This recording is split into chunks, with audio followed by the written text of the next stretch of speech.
So మీరు అక్కడ busy ఉన్నారు and you are coming over abroad as well to do many shows కూడా. So how is your family supporting? Family always supports మీ అండి. ఇది కూడా నేను ఏంటంటే ఇప్పుడు నేను యూఎస్కి వచ్చినప్పుడు it's like I'm completely working on 2 scripts as I said. నేను డైరెక్షన్ చేస్తున్న సినిమా కావచ్చు, నేను యాక్ట్ చేస్తున్న సినిమా కావచ్చు. I was totally immersed in the all the subjects, things, everything. ఇది జరుగుతూ ఉన్న టైంలో I just wanted to take a small break.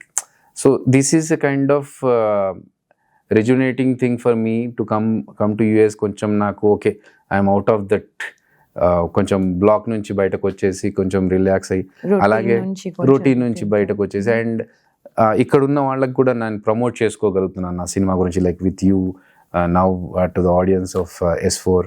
So వాళ్ళందరికీ కూడా ఏంటంటే what I'm doing they will understand. And ఇక్కడ ఉన్న అసోసియేషన్స్ వాళ్ళతో కూడా నేను చేస్తున్న వర్క్ గురించి చెప్తున్నాను. సో అండ్ ఇలా మాట్లాడిన దాని త్రూవే మాకు ఒక producer from USA, Duggireddy Venkatareddy గారు అని చెప్పి ప్రొడ్యూసర్స్ ఆయన.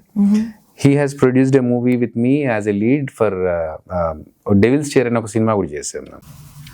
సో రీసెంట్గా యుఎస్ నుంచి ఒక ప్రొడ్యూసర్ వెంకటరెడ్డి దుగ్గిరెడ్డి గారు అని చెప్పి ఆయన he produced a film that is the your end motto. కాబట్టి నీకు అందులో సంతోషం అనిపిస్తే leave your job, try for more movies అని చెప్పేసి చెప్పడం జరిగింది.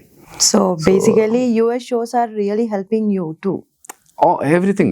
Not only US shows, even TV shows or whatever I'm planning. అంటే అక్కడ ఏది చేస్తున్నా దాంట్లో ఒక ప్లస్ పాయింట్ ఉండాలి అని మనం చేసే స్ట్రగుల్ కూడా అలాగే ఉంటుంది.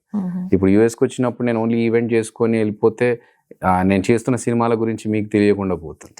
సో ఇక్కడికి వచ్చినప్పుడు I'm meeting people, I'm telling what I'm doing so that you are also kind enough to promote what I'm doing. Mutual.